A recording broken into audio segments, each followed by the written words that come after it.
Translator's notes. Introduction.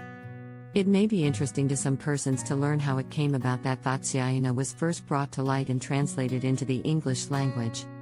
It happened thus.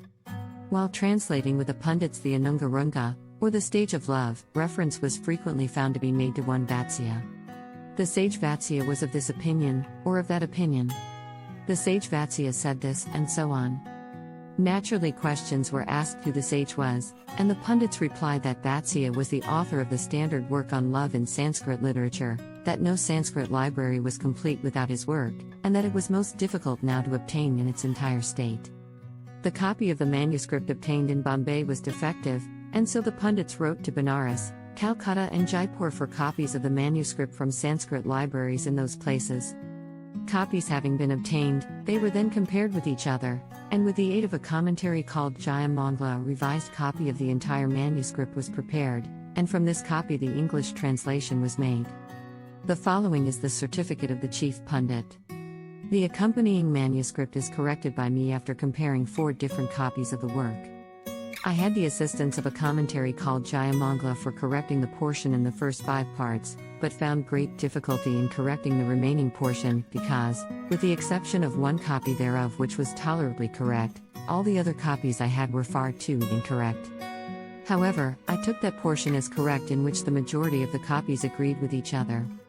The aphorisms on love by Vatsyayana contain about 1,250 shlokas or verses, and are divided into parts into chapters, and chapters into paragraphs. The whole consists of 7 parts, 36 chapters, and 64 paragraphs. Hardly anything is known about the author. His real name is supposed to be Malanaga or Merlana, Vatsyayana being his family name. At the close of the work, this is what he writes about himself.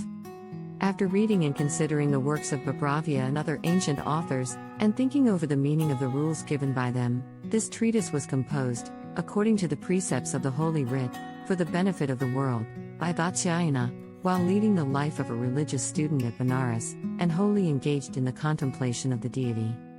This work is not to be used merely as an instrument for satisfying our desires.